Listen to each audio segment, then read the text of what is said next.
ওকে, আজকে তো আমাদের প্রথম ক্লাস সায়েন্সের। তো আমি নেক্সট মান্থের যে অল্টারনেট ডেতে যে ক্লাসগুলো আছে সায়েন্সের টপিকস গুলো সেগুলো ধরে ধরে একদম ডিসকাশন শুরু হবে, মানে জানুয়ারি থেকে। আজকে ক্লাসটা অ্যাকচুয়ালি ইন্ট্রোডাক্টরি ক্লাস বলে কিছু সায়েন্সের রিয়েল লাইফ এক্সাম্পলস নিয়ে আজকে একটুখানি কথা বলবো। মানে আমরা চারপাশে যেগুলো দেখছি সেরকম জায়গা থেকে ডব্লিউবিসিএস এ তো অনেক কোয়েশ্চেন্স আসেই। যে কোনো কম্পিটিটিভ এক্সামে বিসিএস ছাড়াও রেলের কিছু পরীক্ষাতে ওরকম রিয়েল লাইফ চারপাশে একটু চোখ কান খোলা রাখতে হবে আর কি। বইয়ে সিলেবাসে পড়া তো আছেই, কিন্তু আমরা তো আর ওই একাডেমিক পরীক্ষা দেব না কেউই, যেহেতু কম্পিটিটিভের সিলেবাসটা একটা গাইডলাইন মাত্র। একটা পার্টিকুলার জিনিসের ওপর বাজারে প্রচুর বই রয়েছে, একটু চারপাশটা খোলা রাখলে, চোখ কান খোলা রাখলে একটু রিয়েল লাইফ থেকে আমরা এমন অনেক জিনিস দেখতে পাবো যেগুলো সায়েন্টিফিক এক্সপ্লেনেশন রয়েছে। এক্সপ্লেনেশনটা না বুঝলে কিরকম অদ্ভুত পরিস্থিতি সৃষ্টি হয়, বিশেষত মানে মানুষের মনে কিভাবে ভ্রান্ত ধারণা, ভ্রান্ত বিশ্বাস, যাকে কুসংস্কার বলছি, সুপারস্টিশন বলছি, সেগুলো কিভাবে তৈরি হয় এর কয়েকটা এক্সাম্পল নিয়ে আমরা একটু কথা বলি। প্রথমে আমরা জানি যে এবছর হঠাৎ করে কয়েকদিন খুব ঠান্ডা পড়েছিল, এই দুটো তিনটে দিন, সপ্তাহ দুয়েক হচ্ছে। তারপরেই ঠান্ডাটা আবার কমে গেল। তো এই যে হঠাৎ করে ঠান্ডা পড়েছিল 18-19 তারিখের দিকটা বোধহয় ডিসেম্বরের, এই যেদিন মানে পরপর দুদিন ঠান্ডা পড়লো, তারপরে সকালবেলা আমি উত্তর চব্বিশ পরগনার একটি জায়গার কথা বলছি, আমি সেখানে ছিলাম। তো সেখানে নদিয়া জেলারও অনেক জায়গাতে একজন এটা একটা পোস্টও করেছিল হোয়াটসঅ্যাপে আমার কাছে জানতে চেয়ে যে যেটা দেখা গেছে এটা কি সত্যি কিনা। তাদের ধারণা হয়েছিল যে বাড়ির দেওয়ালে বরফ জমেছে, ইনফ্যাক্ট একেবারে বরফেরই মতো দেখতে কিছু ডিপোজিট পাওয়া গেছিল দেওয়ালের উপর, যেগুলো খুবই আনইউজুয়াল। মানে তারা এটা দেখেনি ইতিপূর্বে, যাদের বাড়ি তারাই দেখেনি। ইটের দেয়াল তাদের বাড়ি।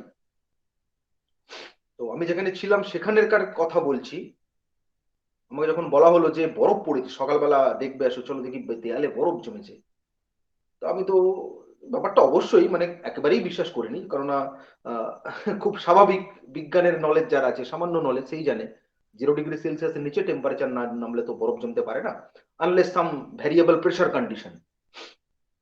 তো স্বাভাবিক পরিস্থিতিতে 0°C নিচে না আসলে বরফ জমবে না। আর অত ঠান্ডা তো আর পড়েনি, যতই ঠান্ডা হোক না কেন আমাদের এখানে। তো বরফ ওটা নয় শিওর ছিলাম, কিন্তু কি সেই জিনিসটা। তো গিয়ে দেখলাম দেওয়ালে ইটের ওপর সত্যি সত্যি পুরো ওই পেঁজা তুলোর মতো বরফের মতো কিছু স্ট্রাকচার তৈরি হয়েছে, কিছু ডিপোজিট তৈরি হয়েছে, এবং হাত দিয়ে কেখে নেওয়া যাচ্ছে। দেখতে পুরো বরফেরই মতো, লম্বা লম্বা সূচালো বরফের ক্রিস্টাল যেরকম হয় ওরকম টাইপেরই দেখতে জিনিসটা, কিন্তু একেবারেই ঠান্ডা না। তা তো হবেই না, কারণ ওটা তো বরফ নয়। এই জিনিসটা কি? এটা শুধু ওইখানে খুব ঠান্ডা পড়েছিল বলে ব্যাপক হারে দেখা গেছিল, তা না তো আদারওয়াইজ এমনি ইটের উপরেও এরকম অনেক জায়গাতেই সাদা সাদা ছোপ একরকম দাগ দেখা যায়। তো আমরা যদি ব্যাপারটা একটু দেখি তলিয়ে যে ওটা কি জিনিস ছিল, তাদেরকে যেটা বলেছিলাম আমি সেটাই বলছি। আমরা জানি যে অ্যাসিড আর ক্ষার, অ্যাসিড অ্যান্ড বেস, এদের রিয়াকশন হলে কিছু কম্পাউন্ডস তৈরি হয় যাদের আমরা বলি সল্ট। এখন বিভিন্ন ধরনের সল্টের বিভিন্ন ধরনের স্পেশাল প্রপার্টি থাকে। কিছু সল্ট আছে যাদের মধ্যে একটা ধর্ম দেখা যায়, যাকে বলে এফ্লোরেসেন্স।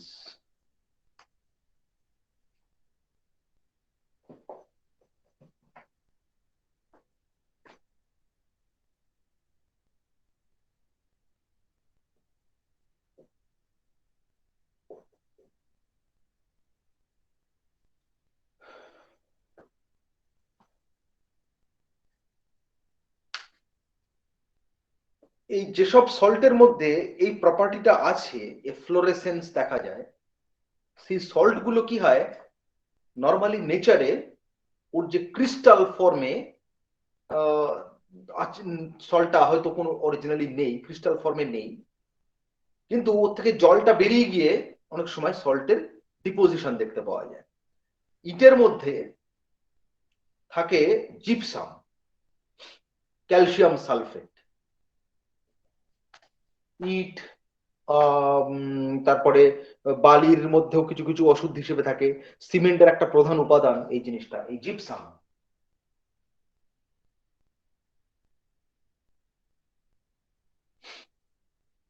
এটা হচ্ছে ক্যালসিয়াম সালফেট 2H2।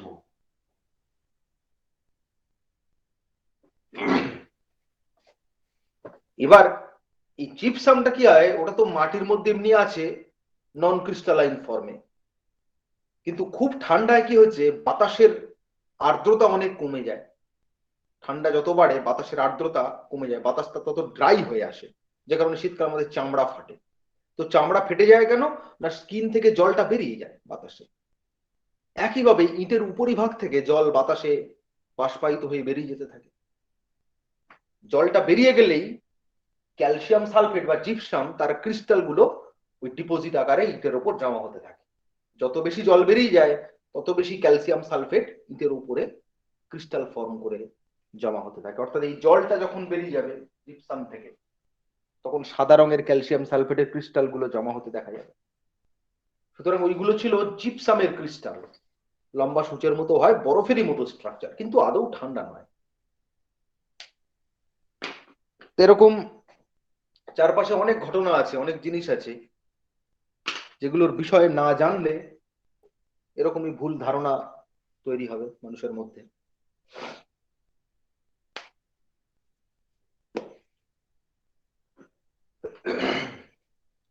তো এই যে বিভিন্ন ধরনের লবণগুলো, লবণের কথা যখন উঠলো, সল্টের কথা, তখন সে সম্বন্ধে আরো কিছু কথা বলে নেওয়া যাক।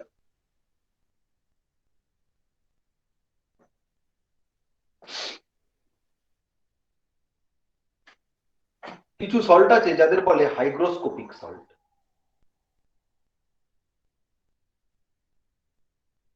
এই সল্ট গুলো কি করে, এই লবণগুলো, এই লবণগুলোর জল শোষণ করতে পারে। জল শোষণ করার একটা অদ্ভুত ক্ষমতা দেখতে পাওয়া যায় এদের মধ্যে।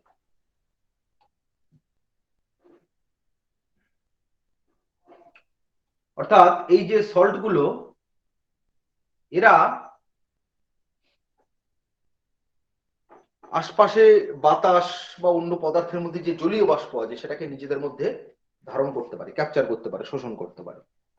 যেমন পোড়া চুন বলে প্রচলিত যে ক্যালসিয়াম অক্সাইড, পোড়া চুন বা পাথুরে চুন, বাজার থেকে এই চুন কিনতে পাওয়া যায়, করে জলের মধ্যে ভিজিয়ে দিলে জলটা ফুটতে শুরু করে, একটা রিয়াকশন হয়, পাওয়া যায় ক্যালসিয়াম হাইড্রোক্সাইড বা কলি চুন।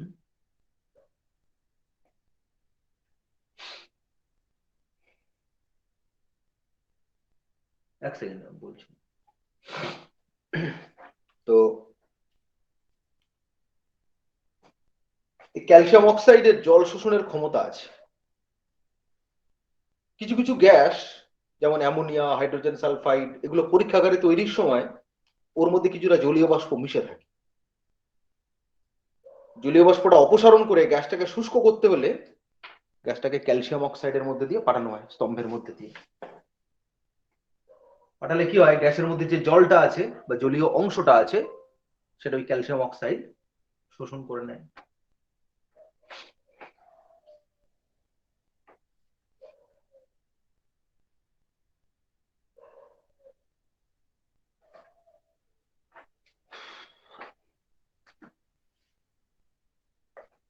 এখানে আমরা আর একটা জিনিস, আমরা এটা অনেকের একটা ভুল ধারণা আছে, সে বিষয়টা আসি। এই লবণেরই সংক্রান্ত, যেহেতু লবণের কথাটা উঠলো, সল্টের কথা উঠলো, তাই বলি।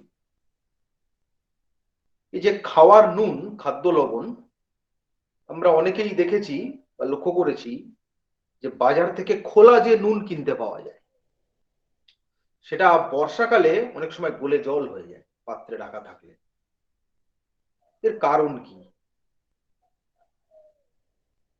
তো অনেকের মনে হয় যে বাতাসে যে জলীয় বাষ্প আছে, সেই জলীয় বাষ্প ওই নুনটা শোষণ করে নিচ্ছে এবং ভিজে যাচ্ছে। ব্যাপারটা কিন্তু আদৌ তা নয়। কারণ বিশুদ্ধ খাদ্য লবণ, বিশুদ্ধ সোডিয়াম ক্লোরাইড, খাদ্য লবণ sodium chloride, pure table salt যেটা, সেটা কিন্তু খোলা বাতাসে রেখে দিলে গলে জল হয়ে যায় না। তাহলে বাজার থেকে কেনা নুন আর বিশুদ্ধ খাদ্য লবণ, এদের ডিফারেন্স কি? বিশুদ্ধ খাদ্য লবণের মধ্যে তো শুধু সোডিয়াম ক্লোরাইড থাকে,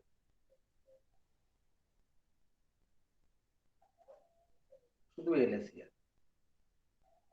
কিন্তু বাজার থেকে কেনা যে লবণ,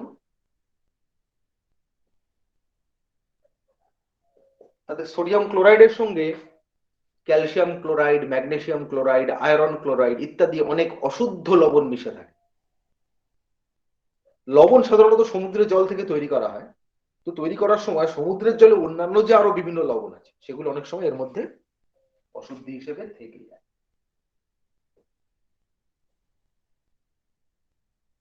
এবার এই ক্যালসিয়াম ক্লোরাইড, ম্যাগনেসিয়াম ক্লোরাইড, এই যে লবণগুলো, এদের একটা বিশেষ ধর্ম আছে। ধর্মটার নাম হচ্ছে ডেলিকেসেন্স বা উদ্গ্রাহিতা। এই লবণগুলো হচ্ছে ডেলিকেসেন্ট সল্ট, তাকে বলে উদ্গ্রাহী সল্ট।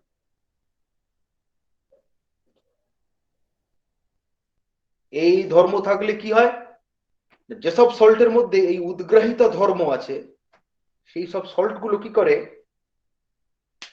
বাতাস থেকে জলীয় বাষ্প টেনে নেয়, নিয়ে নিজেরাই তার মধ্যে দ্রবীভূত হয়ে যায়। তো NaCl এর সঙ্গে এই অশুদ্ধিগুলো, এরা বর্ষাকালে জলীয় বাষ্প বেশি থাকে, সেগুলো টেনে তার মধ্যে দ্রবীভূত হয়ে যায়। আর সোডিয়াম ক্লোরাইড তো এমনিতেই জলে দ্রাব্য, ফলে ওই দ্রবণে এ নিজেও ভুলে যায়। মানে সঙ্গদোষে বিগড়ে যাওয়া আর কি। NaCl এর নিজের ওই উদ্গ্রাহিত ধর্ম নেই, সঙ্গে অশুদ্ধিগুলো উদ্গ্রাহী থাকলেই, উদ্গ্রাহী লবণগুলো অশুদ্ধ হিসেবে থাকলেই এটা হবে। বিশুদ্ধ হলে আর হবে না। কোন কোন কোম্পানি দাবি করে তাদের খাদ্য লবণ বিশুদ্ধ, এই অশুদ্ধিগুলো নেই। ব্যাপারটা ভালো না খারাপ বলা যায় না। স্যার, হ্যাঁ। স্যার বলছি বোর্ডটা প্রপারলি দেখা যাচ্ছে না। কেন? এবার হ্যাঁ মানে স্যার, ঠিক আছে, কিন্তু একটুখানি মানে স্ক্রিনটা আই থিঙ্ক ডান দিকে সরালে ভালো হতো। না না না না, আমি বলছি তাহলে ফোনটা কি কিরকম মোডে আছে, ফোনটা কি এরকম পোর্ট্রেট মোড করা আছে না ল্যান্ডস্কেপ মোডে ধরা আছে? এটা ল্যান্ডস্কেপ। হচ্ছে প্রথম। ল্যান্ডস্কেপ মোডে ধরা সত্ত্বেও বোর্ড পুরো আসছে না, বোর্ডের এদিকে অনেক জায়গা বাকি আছে। তাহলে একবার হ্যাঁ স্যার, স্কিপ আসছে করে স্যার। জয়েন কর। আমি বলছি এই প্রবলেমটা আমি বুঝতে পেরেছি, আমি প্রতিদিনই ক্লাস নিচ্ছি, এরকম প্রবলেম হয়। একবার স্কিপ করে একবার জয়েন করো, সম্ভবত জয়েন করার সময় পোর্ট্রেট মোডে ছিল, পরে ল্যান্ডস্কেপ করা হয়েছে, কারণ হাতে হ্যাঁ, ধরতে হ্যাঁ, হ্যাঁ। সুবিধা হয় তো। এক্স্যাক্টলি, একবার স্কিপ করে আরেকবার জয়েন করো। আচ্ছা, ঠিক আছে। তারপরেও যদি হয় তখন বললে আমি দেখছি আর কি করা যায়।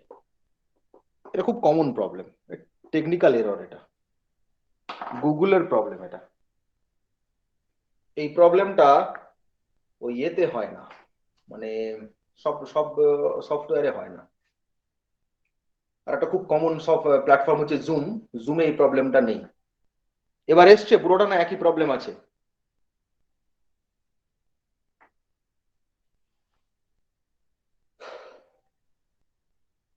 আই থিঙ্ক এবার পুরোটা এসছে। তো এরকম কেমিস্ট্রিতে প্রচুর জিনিস আছে যেগুলো কিনা আমাদেরকে একটু চোখ কান খোলা রেখে বুঝতে হবে, মানে এইসব জায়গাগুলো রিয়েল লাইফ ফেনোমেনা গুলো, এইগুলো যদি আমরা ভালো করে কভার করি না, এ তো চলতে ফিরতে গল্পের মতো। এর জন্য আলাদা করে বই পড়ার তো দরকার হয় না।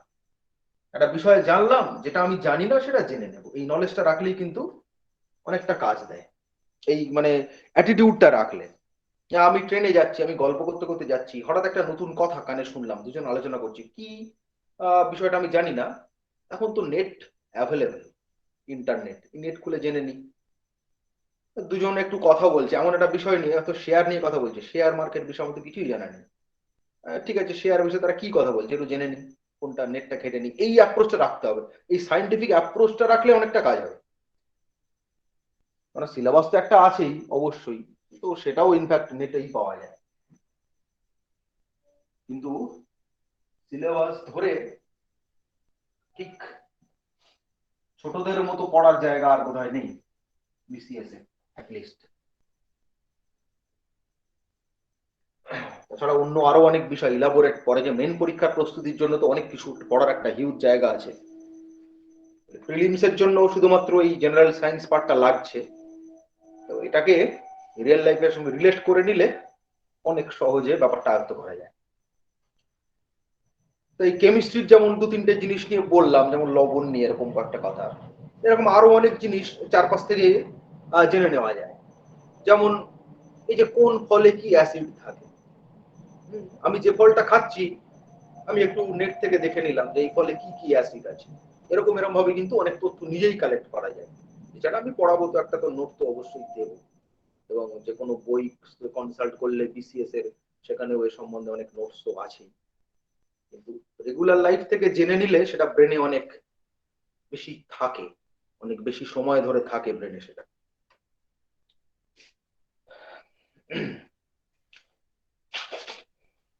একটা যে ফিজিক্স যে পোর্শনটা রয়েছে সেখান থেকেও এরকম অনেক অনেক অনেক বিষয় আছে, খুব কমনলি সেগুলো মনে রাখা যায়, জানা যায়। আমাদের চারপাশে যেসব জিনিস ঘটছে, যেমন এই যে গৃহস্থালীর বর্তনী, আমাদের বাড়িতে যে হাউস হোল্ড সার্কিটরি, তাতে কি কি কম্পোনেন্ট আছে, এগুলো নিয়ে ভাবতে বসলেই অনেক কিছু পড়া হয়ে যায়। ইলেকট্রনিক্স, ইলেকট্রিসিটির একটা বড় পার্ট কিন্তু তাতে পড়া হয়ে যায়। এই যে আমি এই ঘরটায় যে পড়াচ্ছি, আমার একটা বাল্ব জ্বলছে, একটা লাইট জ্বলছে, এটাকে আমি সিএফএল লাইট, সিএফএল ল্যাম্প জ্বলছে একটা। এখন ল্যাম্প আর কি কি টাইপের হয়, এটা তো সিএফএল ল্যাম্প গেল। কিছুদিন আগে পর্যন্ত যে ফিলামেন্টওয়ালা বাল্ব, যাকে ইনক্যান্ডেসেন্ট বাল্ব বলা হয়, সেটা ব্যবহারের বহুল প্রচলন ছিল, এখন ওইটার ব্যবহার ক্রমশ কমে এসছে। আবার এলইডি লাইট রয়েছে। এলইডির অ্যাডভান্টেজ কি আছে, এলইডিটা কি, এই যে সিএফএল ল্যাম্প, সিএফএল ল্যাম্পটার কি গ্যাস ব্যবহার করা হচ্ছে ভিতরে, যে টিউব লাইট ব্যবহার করা হয়, টিউব লাইটটার ভিতরে কি গ্যাস ব্যবহার করা হচ্ছে, আগে যে বাল্ব ব্যবহার করা হতো তার ভিতরে কি গ্যাস ব্যবহার করা হতো, আর্গন বা নাইট্রোজেন, এবং কেন, এই জিনিসগুলো নিয়ে পড়লে একটা বিভিন্ন ধরনের লাইটের কথা পড়া হয়ে গেল। এই যে হাউস হোল্ড সার্কিটরির কথায় আরো আসি, আমার যে তার ব্যবহার করা হচ্ছে, যে তার দিয়ে আমার বাড়ির ওয়্যারিংটা করা আছে, এখন ওই ওয়্যারিং কি কি তার দিয়ে করা হয়, বাড়িতে করেছি মানে জেনারেলি হয় কপার নয় অ্যালুমিনিয়াম, এ দুটোই সহজলভ্য। কপারটা দামি, অ্যালুমিনিয়ামটা কম দামি। অনেক সময় অ্যালুমিনিয়াম তারের উপর কপার কোটিং থাকে, সেটা মাঝামাঝি দাম। তো কপার ব্যবহার করছি কেন, অ্যালুমিনিয়াম ব্যবহার করছি কেন, লোহা কেন নয়,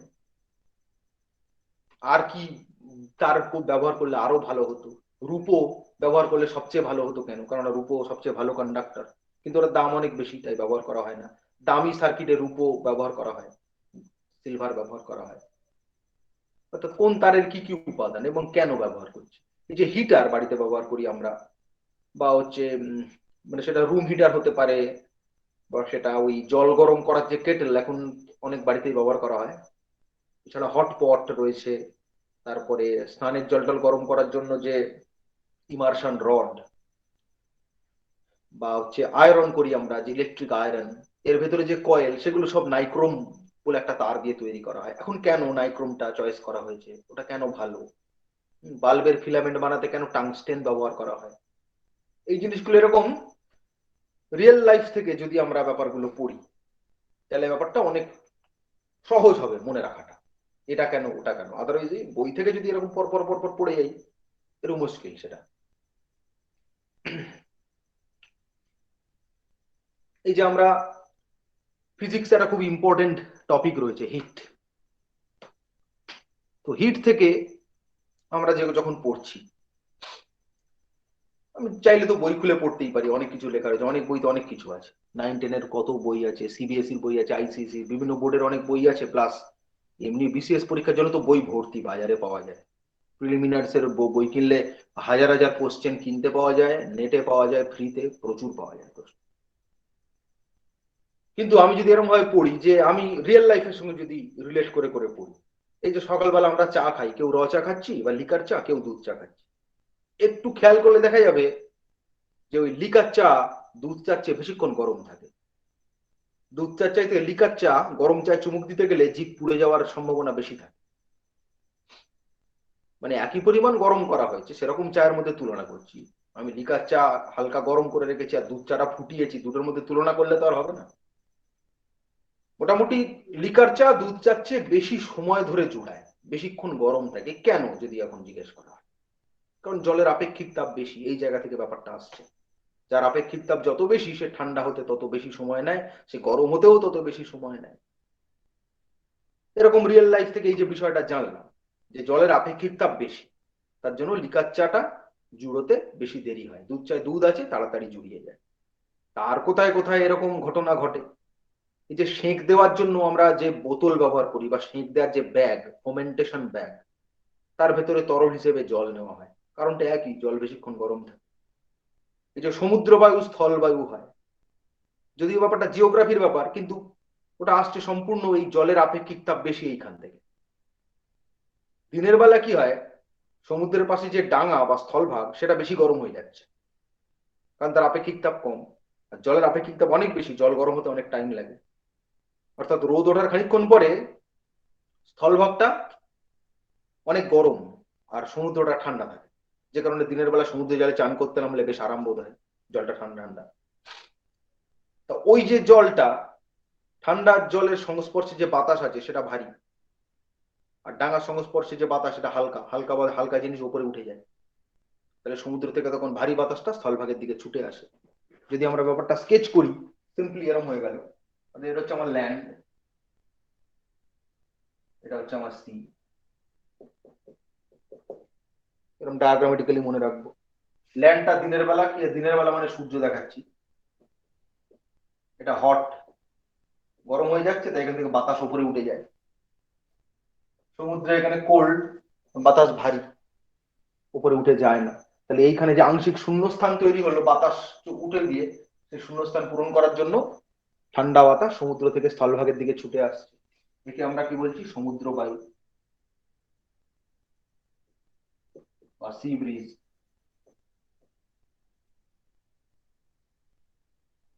সমুদ্রের ধারে, সমুদ্রের পাড়ে গেলে সারাদিনই হাওয়া পাওয়া যাবে, এই এই এই কারণে সব সারাদিনই সমুদ্র বায়ু বয়। এবং সমুদ্র বায়ু ওই সমুদ্রের ঢেউ তৈরির একটা কারণ। আর রাতের বেলা কি উল্টো হবে, এই ল্যান্ড এই সি, রাতের বেলা অর্থাৎ ধরো চাঁদ, চাঁদ উঠেছে, তখন যে সূর্যাস্ত হয়ে যাবে তখন স্থলভাগ ডাঙা তাড়াতাড়ি ঠান্ডা হয়ে যাবে। জলের আপেক্ষিক তাপ বেশি, জল এবার বেশি গরম থাকবে। যার আপেক্ষিক তাপ বা স্পেসিফিক হিট ক্যাপাসিটি বেশি, সে গরম হতেও অনেকক্ষণ টাইম নেয়, মানে গরম হলে ঠান্ডা হতে চায় না, ঠান্ডা হলে গরম হতে চায় না, এরকম টাইপের লোক। তাহলে ল্যান্ডটা এখন কোল্ড আর সমুদ্র এখন হট তুলনামূলক ভাবে। তাহলে এখন এখান থেকে বাতাসগুলো উপরের দিকে উঠে বেরিয়ে যাবে, আর ভারী বাতাস সমুদ্রের দিকে ছুটে যাবে, এর নাম হচ্ছে স্থলবায়ু বা ল্যান্ড ব্রিজ।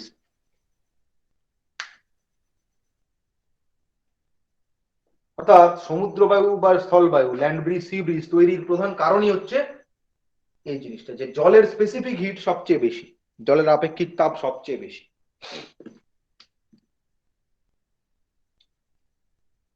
এরকম একটা জিনিস দিয়ে অনেক কিছু এক্সপ্লেন করা যায়। এই যে পাহাড়ি অঞ্চলে রাত্রের দিকে বরফ পড়ার সম্ভাবনা থাকলে তখন চাষিরা কি করে, ঠিক সন্ধে হওয়ার আগে গাছের গোড়ায় জল দিয়ে দেয়, কারণ জলের আপেক্ষিক তাপ বেশি মাটির চেয়ে। ফলে মাটির টেম্পারেচার 0 ডিগ্রির চেয়ে নেমে গেলেও জলটা বরফ হতে বেশি সময় লাগবে, জলটা চট করে বরফ হবে না, গাছের গোড়াগুলো জমে যাবে না। গাছগুলোর গোড়া জলে ডুবিয়ে রাখলে সেটা বরফ হতে অনেক বেশি সময় লাগবে। মাটি থাকলে কিন্তু মাটির মধ্যে যে কৈশিক জল আছে সেগুলো তাড়াতাড়ি বরফে পরিণত হতো, গাছের গোড়াগুলো শক্ত হয়ে কোষগুলো মারা যেত। জল থাকলে ব্যাপারটা অনেক দেরি করে হবে। এই বিষয়গুলো সবই একটাই জায়গা থেকে ব্যাখ্যা করা যাচ্ছে। এরকম একটা পার্টিকুলার বিষয় শিখলে আর সেখান থেকে আর কি কি জিনিস ব্যাখ্যা করা যায় সেইগুলো সবসময় লক্ষ্য রাখতে হবে, সেইভাবে সেইভাবে পড়তে হবে, পড়াটা ওইভাবে হবে। ওভারঅল একটা তাপের মধ্যে আপেক্ষিক তাপ আছে, তার ব্যাখ্যা এই হ্যাঁ, তাপের মধ্যে হচ্ছে যে অন্যান্য আরো বিষয় আছে, সেগুলো এরকম ভাবে পড়ার চাইতে একটা পার্টিকুলার কয়েকটা টপিক দেখে নিলাম, এই জিনিস আছে, এর সঙ্গে এইগুলো রিলেটেড, এর সঙ্গে এইগুলো রিলেটেড, এর সঙ্গে এইগুলো রিলেটেড, এইভাবে যদি পড়া যায় তাহলে সেটা অনেক সহজ হয় মনে রাখাটা। নাহলে মুখস্থ করতে গেলে ভুলে যাওয়ার চান্স বেশি থাকবে।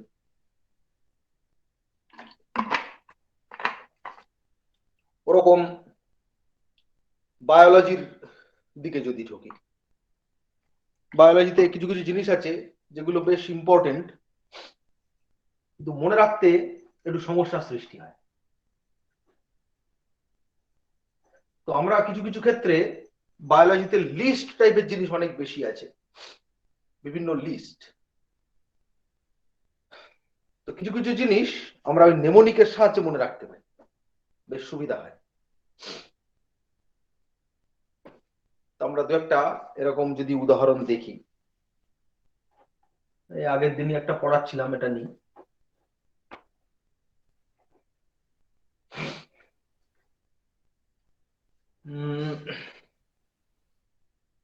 যে বায়োলজিতে একটা জিনিস আমাদের আসে যে প্রোটিন, প্রোটিন নিয়ে আমাদের করতে হয়। আমরা যে বিভিন্ন খাদ্যগুলো খাই, খাদ্য তিন প্রকারের, মানে খাদ্যকে দুভাগে প্রথমে ব্রড ক্যাটেগরি আমরা করে নিয়ে থাকি। একটা হচ্ছে দেহ গঠনকারী খাদ্য, বডি বিল্ডিং ফুড, আর একটা হচ্ছে দেহ সংরক্ষণ খাদ্য, প্রোটেক্টিভ ফুড। এবারে বডি বিল্ডিং ফুড যেগুলো, সেগুলো তো থ্রি টাইপসের: কার্বোহাইড্রেট, প্রোটিন আর লিপিড বা ফ্যাট, এই যে জায়গাটা। তাই প্রোটিন গুলো এর মধ্যে একটা বিশেষ অংশে আসছি আমি। প্রোটিন তৈরি হয় কি দিয়ে? না অ্যামাইনো অ্যাসিড দিয়ে। প্রোটিন গুলো হচ্ছে অ্যামাইনো অ্যাসিডের পলিমার, অ্যামাইনো অ্যাসিড গুলো প্রোটিনের মনোমার। অনেক বিভিন্ন অ্যামাইনো অ্যাসিড চেনের মতো জুড়ে গিয়ে প্রোটিন তৈরি হয়। তা আমাদের শরীরে কিছু কিছু অ্যামাইনো অ্যাসিড আছে যেগুলো দেহে তৈরি হতে পারে না, বাইরে থেকে খাবারের সঙ্গে খেতে হবে সেগুলো। কারণ ওই অ্যামাইনো অ্যাসিড গুলো দেহ যেহেতু তৈরি করতে পারে না, বাইরে থেকে যদি আমরা গ্রহণ না করি, তাহলে ওই অ্যামাইনো অ্যাসিড দিয়ে যে প্রোটিন গুলো তৈরি হয় দেহে, সেগুলো তৈরি হবে না, এবং আমাদের বিভিন্ন ধরনের প্রোটিনের যে বিভিন্ন কাজ, সেগুলো সম্পূর্ণ হবে না। যেমন আমাদের চুল আর নখ তৈরির জন্য কেরাটিন প্রোটিন দরকার হয়, এর অভাব ঘটলে চুল ঝরে পড়তে থাকে। নখ, অনেকের অদ্ভুত সমস্যা, নখ নরম হয়ে থাকে, ওই কেরাটিনের অভাব ঘটলে এটা হয়। অ্যাক্টিন আর মায়োসিন প্রোটিন আমাদের পেশি কোষগুলো চালনায় সাহায্য করে। মায়োলিন প্রোটিন আমাদের স্নায়ুতন্তুর আবরণ তৈরিতে সাহায্য করে। এটা ফাইব্রিন প্রোটিন রক্ত তঞ্চনে সাহায্য করে। এরকম বিভিন্ন প্রোটিনের বিভিন্ন কাজ আছে। সাপের বিষ, কাঁকড়া বিছে, এসব বিভিন্ন বিষাক্ত প্রাণীর যে বিষ, টক্সিন বা ভেনম, সেগুলো সবই হচ্ছে বিভিন্ন ধরনের প্রোটিন। এখন আমাদের দেহের পক্ষে 10টা অ্যামাইনো অ্যাসিড আছে, যেগুলো হচ্ছে আমরা বলছি আবশ্যিক অ্যামাইনো অ্যাসিড বা অপরিহার্য amino acid, essential amino acid.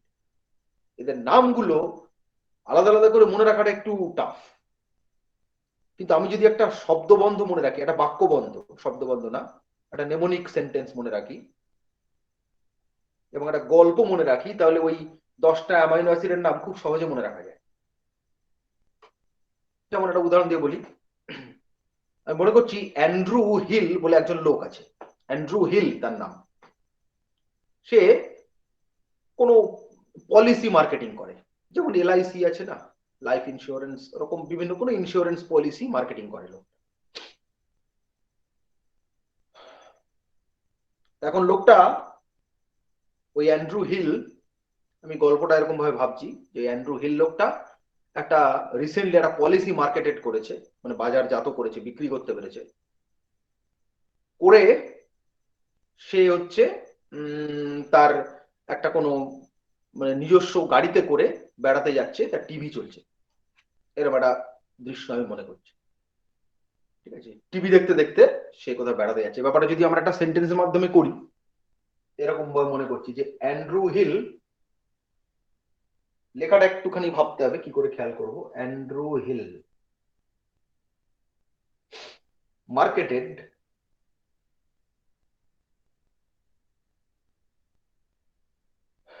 A policy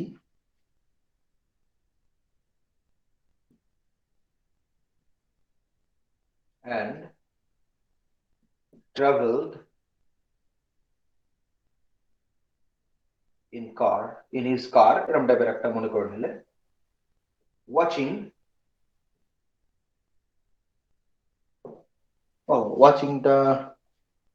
watching a TV,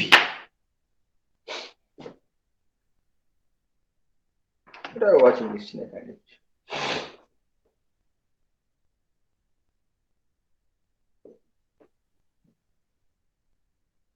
সেন্টেন্সটা একটু এইভাবে লিখে নিয়েছি, একটু রিকনস্ট্রাকশন করে, একবার দুবার দেখলেই এটা মনে থাকে। Andrew Hill marketed a policy and traveled in his car watching a TV. অনেক রকম ভাবেও করা যায়, এটা একটা নেমনিক। এখানে যে ফার্স্ট লেটার গুলো প্রত্যেকটা লাইনের, এটা দিয়ে একটা করে অ্যামাইনো অ্যাসিডের নাম হবে। টোটাল 10টা আছে, 1 2 3 4 5 6 7 8 9 10। ঠিক আছে, যদি আমি লিখি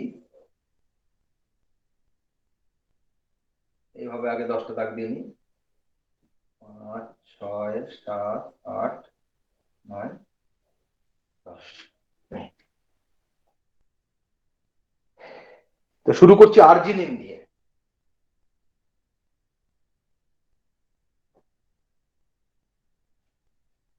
এইচ হচ্ছে হিস্টিডিন,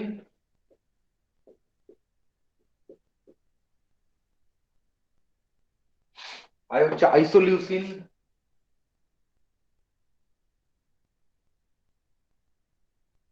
এল আর এল দুটো আছে, একটা এল লিউসিন আর একটা লাইসিন।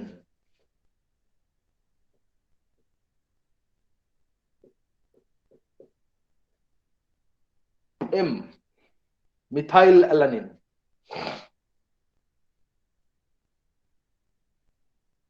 আচ্ছা দুটো আছে, মিথিওনাইন একটা আছে, এক সেকেন্ড আমি হ্যাঁ মিথিওনিন হবে এটা, মিথাইল অ্যালানিন না, ফিনাইল অ্যালানিনটা ইম্পর্টেন্ট, মিথিওনাইন এটা হচ্ছে এটা।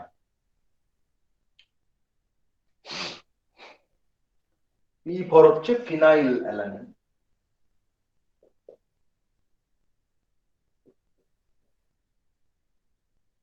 টি দুটো আছে, একটা হচ্ছে ট্রিপ্টোফান আর একটা হচ্ছে থ্রিওনাইন, যে কোনোটা যেখানে জায়গায় লেখা যেতে পারে, আগে পরের কোনো ব্যাপার নেই। আর ভি পর হচ্ছে ভ্যালাইন। এতে মানব দেহের পক্ষে উপযোগী 10টা প্রধান অ্যামাইনো অ্যাসিড। আমরা যখন ক্লাস করব তখন এরকম যেগুলো লিস্ট মতো আছে সেগুলো বেশিরভাগ চেষ্টা করব এরকম নেমোনিক দিয়ে মনে রাখার, মানে যেগুলো মনে রাখার দরকার, শুধু শুধু নেমোনিক বানাবো না।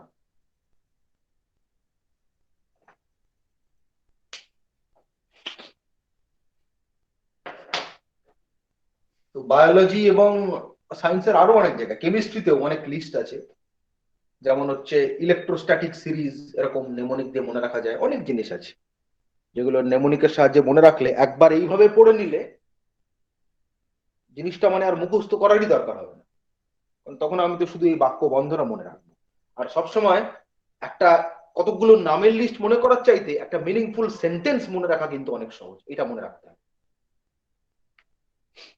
আমাকে একজন কোথায় কোথায় বেরিয়ে এসছে 10টা জায়গার নাম বললো পরপর, আমি ভুলে যেতে পারি, কিন্তু এই যে আমি কথাটা বললাম এটা কাউকে রিপিট করতে বলে ইজিলি করে দেবে। একজন কোথাও ঘুরে এসে আমাকে 10টা জায়গার নাম বললো, একজন কোথাও ঘুরে এসে আমাকে 10টা জায়গার নাম বললো, আমি কিন্তু 9টা ওয়ার্ড বললাম, এটা যে কেউ একবার শুনলেই দ্বিতীয়বার আমি বলে কি বললাম এক্ষুনি রিপিট করতে পারবে। কিন্তু 9টা জায়গার নাম যদি পরপর বলি, সেই পরপর সিকোয়েন্স ধরে কিন্তু রিপিট করা খুব মুশকিল।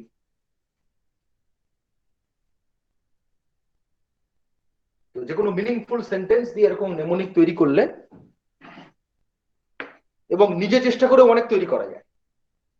অনেক জায়গাতে এরকম লিস্ট তো আমাদের অনেক মুখস্থ করতে হয়, এবং এটা তো সায়েন্স বলে শুধু না, হিস্ট্রি জিওগ্রাফিতেও তো প্রচুর জায়গার নামের লিস্ট আছে।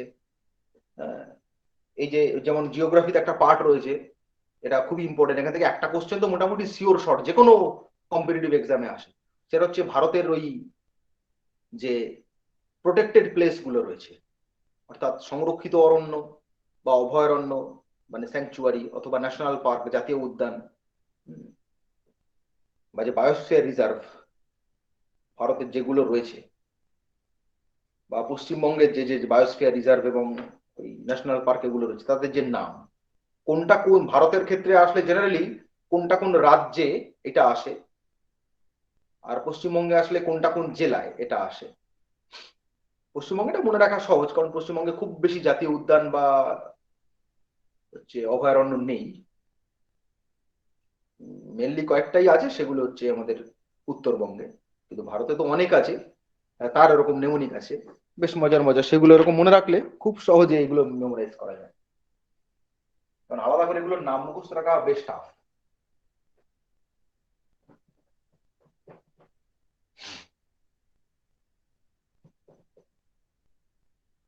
আমি চেষ্টা করবো যেখানে যেখানে সম্ভব লিস্ট গুলো এরকম নেমনিক দেওয়ার।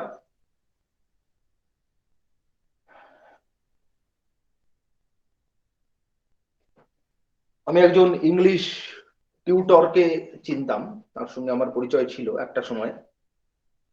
তো তিনি প্রচুর ইংলিশ মানে যে ওই সিনোনিম অ্যান্টোনিম সেগুলোকে এরকম নেমোনিক দিয়ে করাতেন। যেমন উনি একটা দুটো বলেছিলেন, আমার এখনো মনে আছে, যে ধরা যাক হেলদি এর একটা সিনোনিম হচ্ছে স্যাগেশিয়াস। স্যাগেশিয়াস মিনস হেলদি। তো উনি একটা নেমোনিক দিয়েছিলেন যে স্যাগেশিয়াস মতলব কি শাক। सैगेशियस साग दिए स्टार्ट হচ্ছে। তো যে লোক শাক খাতে হ্যায় ও বহুত হেলদি হতে হ্যায় বলে একটা বডি বিল্ডারের ছবি ছিল, সে শাক খাচ্ছে। ওই পপাই একটা কার্টুন হতো ওরকম টাইপের, পপাই খুব স্পিনাচ খেত, শাক খেত। ওই ছবিটা একবার মাথার মধ্যে কেউ ঢুকিয়ে নিলে স্যাগেশিয়াস মানে যে হেলদি এটা সে জীবনেও ভুলবে। এরকম অনেক নেমোনিক আছে, যে টেকনিকে অনেক কিছুই পড়া যায়, এবং লিস্ট মনে রাখার ক্ষেত্রে এইগুলো একটা অপরিহার্য পার্ট।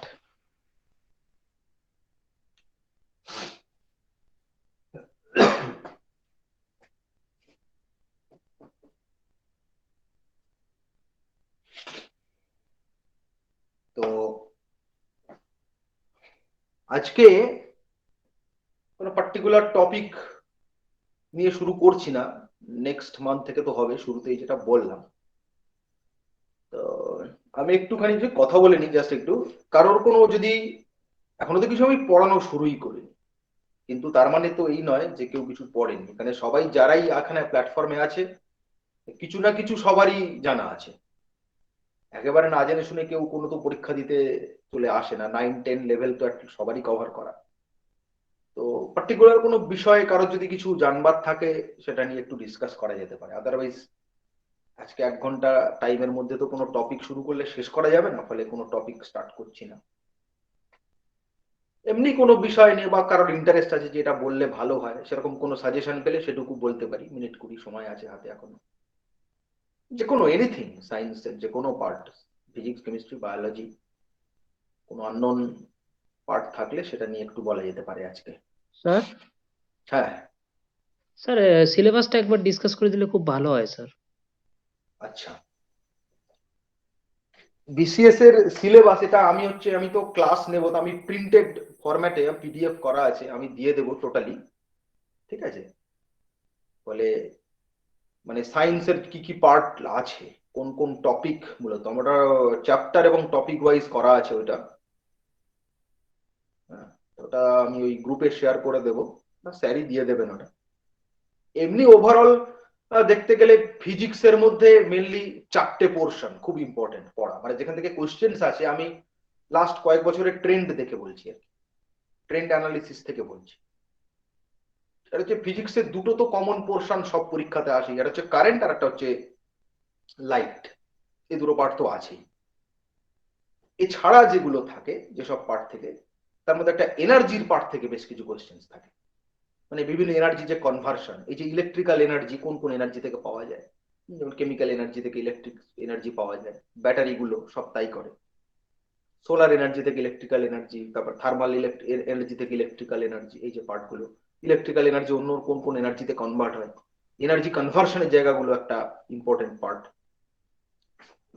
আমি যদি একটুখানি লিখি, মোটামুটি মানে খুব কোর যে পার্ট গুলো আগে কভার করা দরকার ওগুলো আমিও সিলেবাস অ্যাকর্ডিংলি আগেই করবো।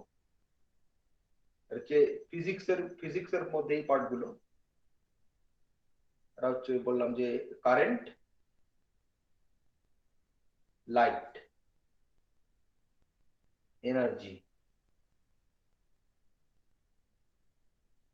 এই তিনটে পার্ট থেকে খুব বেশি মোটামুটি কোশ্চেন আসে।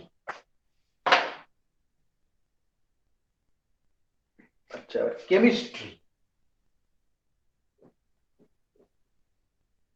কেমিস্ট্রিতে তো ডেইলি লাইফ কেমিস্ট্রির একটা বড় রোল আছে। ডেইলি লাইফ থেকে প্রচুর কেমিস্ট্রি থাকে, ডেইলি লাইফ কেমিস্ট্রি। এছাড়া হচ্ছে অ্যাসিড বেস সল্ট এই জায়গা থেকে।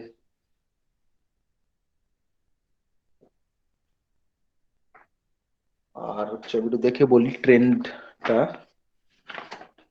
এরপরে রয়েছে ওই মেটাল নন মেটাল এখানটা।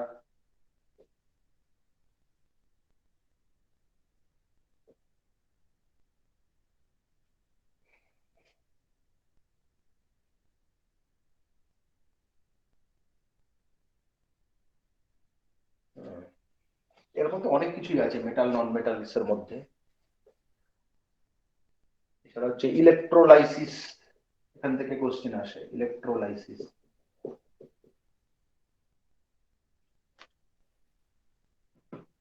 আর হচ্ছে অর্গানিক কেমিস্ট্রি, এটার সঙ্গে বায়োলজির রিলেটেড আছে অর্গানিক কেমিস্ট্রির সাথে। আর বায়োলজিতে তো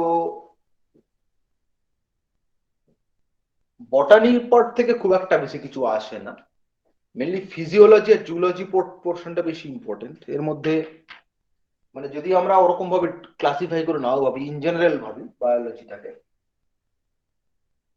তাহলে এই যে জায়গাগুলো যে কনজারভেশন, এই জায়গাটা ইম্পর্টেন্ট বেশ এখন। এই যে স্যাংচুয়ারি জু টু এগুলো সব তৈরি করছি, ইন সিটু কনজারভেশন কি, এক্স সিটু কনজারভেশন, কনজারভেশন, প্রিজার্ভেশন, রিজার্ভেশন, এগুলোর মধ্যে ডিফারেন্স কি, এই জায়গাগুলো দেখতে হবে।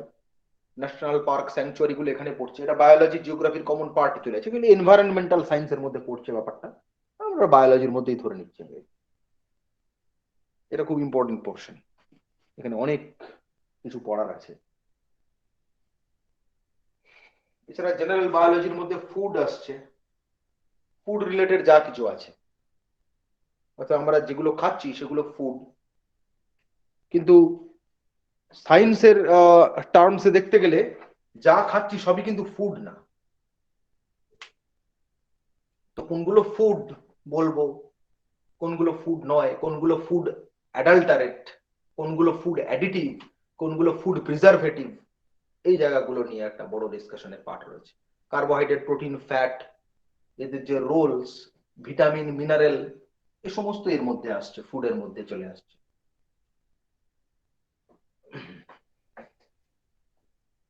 এছাড়া বায়োলজিতে যেটা আমরা বলি হেরিডিটি অ্যান্ড ইভলিউশন, বংশগতি, ইভলিউশন, এই পার্টটা, এটা একটা ইম্পর্টেন্ট পার্ট।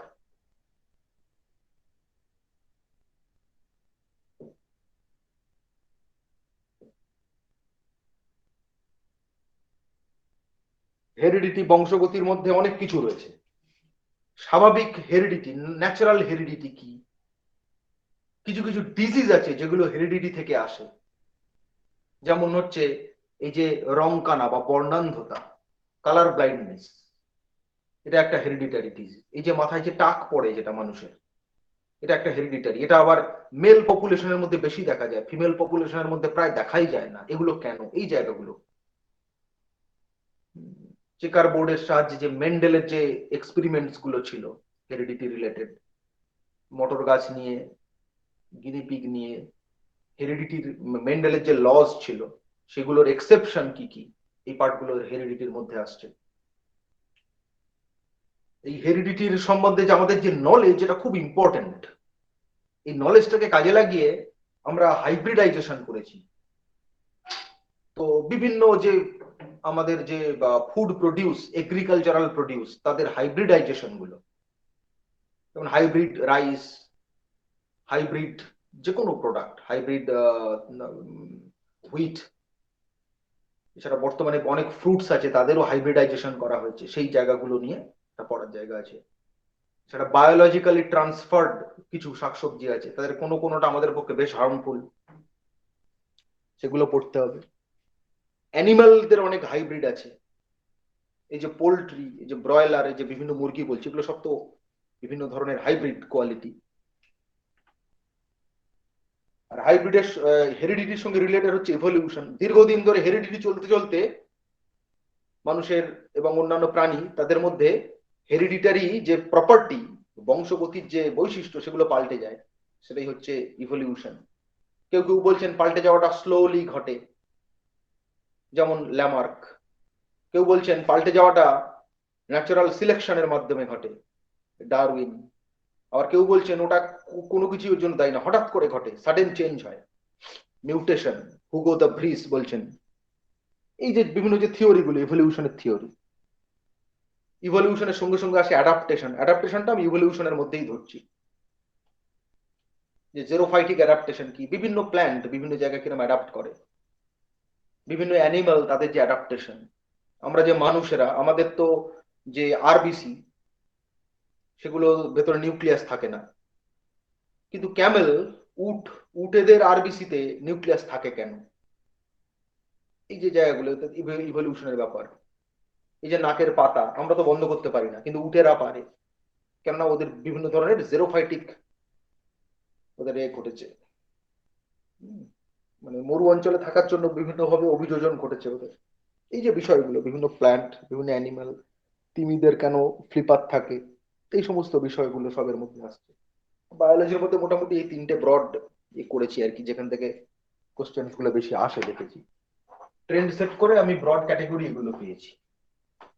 ফিজিক্স এর মধ্যে হিট আছে, কিন্তু হিটের পোর্শন থেকে খুব বেশি কোশ্চেন লাস্ট 10 ইয়ার্সে দেখিনি। আমি যখন পড়াবো এই টপিক গুলো একটু আগে কভার করবো। উইকলি 4টে করে, সরি মান্থলি 4টে করে ক্লাস পাবো আমি। তো একটা ক্লাস ফিজিক্সের একটা টপিক করব, একটা ক্লাস কেমিস্ট্রি থেকে করব, আর দুটো ক্লাস বায়োলজি থেকে করব, কেননা বায়োলজি থেকে বেশি পোর্শন আছে। বায়োলজির সঙ্গে আমি এনভায়রনমেন্টাল সায়েন্সটা ধরে নিয়েছি। এই যে টপিকগুলো এক্ষুনি বোর্ডে লিখেছি, এগুলোই ফরমোস্ট ইম্পর্টেন্স দিয়ে পড়া উচিত বলে আমি মনে করছি, কারণ ট্রেন্ড বলছে এখান থেকে বেশি কোশ্চেন্স আসছে, বিসিএস এর জন্য স্পেশালি, প্রিলিমস এর থেকে বললাম।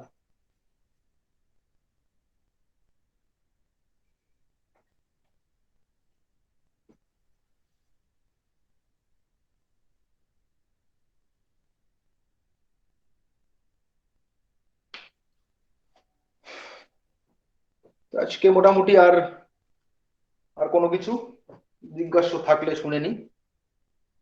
আজকে আর কোনো টপিক শুরু করব না, আগেই বললাম অলরেডি।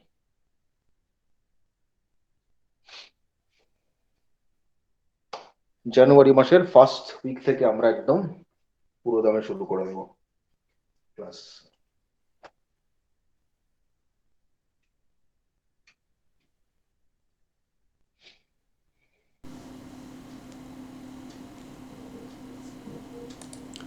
হ্যালো।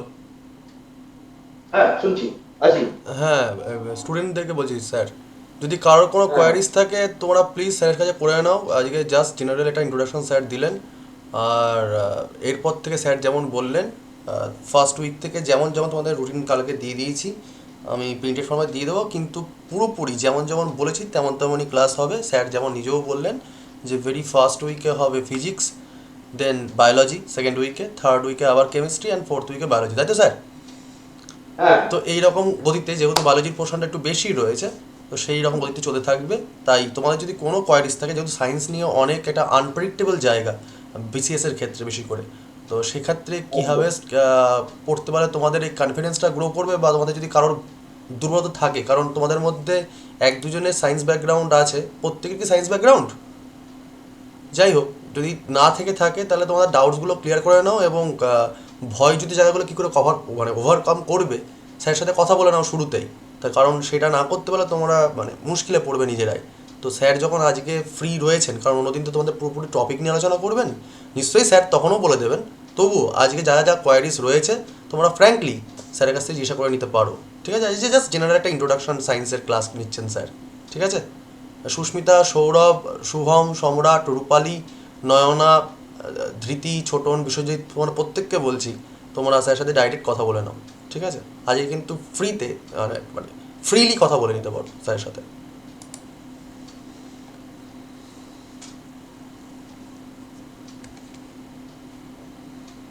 স্যার কোয়েশ্চেন বলতে সায়েন্স এন্ড টেকনোলজি বলে যে পার্টটা আছে, তো হ্যাঁ, মানে শুধু সায়েন্স না সায়েন্স এন্ড টেকনোলজি পুরোটাই আর কি এর মধ্যে কভার হবে? গুলো কভার করে নেব, এবং এর মাঝখানে মাঝখানে আমরা কিছু কিছু ক্লাস, মানে সামনের মান্থটা আমি পুরোটা একটু সায়েন্সটা একটু এগিয়ে নিই।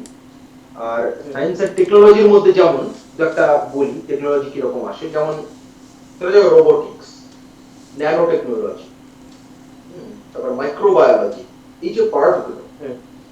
এগুলো সায়েন্স আর টেকনোলজির মধ্যে কিন্তু এগুলো থাকছে। তা আমি সেটা নেক্সট মান্থের একটা এস্টিমেট দিয়েছি যে এই এক মাসে তো যতটা হবে দেখি, তারপরে নেক্সট মান্থে আবার আমরা অল্টারনেট করে ওরকম ক্লাস করবো। ফিজিক্সটা আমাদের আগে হয়ে যাবে কভার করা, উইকলি একটা করে করলে, তাহলে সেকেন্ড মান্থ বা থার্ড মান্থ থেকে ফিজিক্স কভার হয়ে গেলে ওই ফিজিক্সের জায়গায় আমরা একটা করে ওই টেকনোলজির ক্লাস রাখবো। টেকনোলজি কম্পিউটার টেকনোলজিও আসছে এর মধ্যে, কম্পিউটার মানে ইনফরমেশন টেকনোলজি একটা খুব ইম্পর্টেন্ট পোর্শন। যদি ওটা আলাদা করে কোনো স্যার করান তো ইটস ওকে, আদারওয়াইজ আমি ওটা কভার করিয়ে দেবো। ইনফরমেশন টেকনোলজি মানে আমাদের কম্পিউটার বেসড যে নলেজ থেকে যে জায়গাটা আসে, ব্যাংকিং এ ওটা খুব ইম্পর্টেন্ট পার্ট। আমাদের বিসিএস ও লাগবে, যে পার্টটুকু লাগবে একটু করে নেব। ব্যাংকিং এ তো কম্পিউটার থেকে আলাদা করে পার্টই থাকে একটা পুরো। স্যার একটা কোয়েশ্চেন ছিল, হ্যাঁ, স্যার ক্লাস ডিউরেশন ওটা বলতে ভুলে গেছি, ওটা খুব ইম্পর্টেন্ট পার্ট। আমাদের স্পেস রিসার্চ এবং মিসাইল হিস্ট্রি, যেটা এই দুটো পার্ট খুব ইম্পর্টেন্ট সায়েন্স এন্ড টেকের মধ্যে। হ্যাঁ, স্যার ক্লাস ডিউরেশন ঠিক কতক্ষণ হবে একটু জানলে ভালো হতো আর কি। 1.5 ঘন্টা করে মোটামুটি আউটার। এবারে হয়তো কোনোদিন ক্লাস একটু বেশি হতে পারে, ঠিক আছে, যে কম হবে 1.5 ঘন্টা, কমে আর কিছু করা যায় না। সামনে না, মাসে স্যার তো পুরো এলাম আর হ্যাঁ হ্যাঁ sure। এবারে টপিক ডিসকাশন করতে করতে হয়তো সব সময় যে ও 1.5 ঘন্টার মধ্যেই শেষ হয়ে যাবে তার কোনো মানে নেই, একটু তো এক্সটেন্ড করতেই পারে অনলাইন। কাটে কোনো সমস্যা নেই। এবারে কোনোদিন হয়তো দেখা গেল নেটওয়ার্কের কোনো প্রবলেম হচ্ছে, যদিও বেশিরভাগেরই হয়তো ব্রডব্যান্ড আছে, তবু অনেকের হয়তো প্রবলেম হলো, কোনো জিনিস একদম না শুনতে পেলে তো সেদিন তো খুব মুশকিল হয়ে যাবে, হয়তো আবার একটা জিনিস আবার রিপিট করতে হলো, বলতে হলো, এইভাবে একটু বেড়ে যেতে পারে, হয় এটা অনলাইন ক্লাসে এই প্রবলেমটা মাঝে মধ্যে হয়। ঠিক আছে স্যার। ঠিক আছে, আজকে তাহলে নেক্সট ডে আমরা তাহলে ফিজিক্স দিয়ে শুরু করব কারেন্ট থেকে, ঠিক আছে? আর যেদিন ক্লাস শেষ হবে আমি ক্লাস শেষের ওই দিনই আমি নোট দিয়ে দেবো, সেটা স্যার যেভাবে পারেন শেয়ার করে দেবেন, ঠিক আছে? তো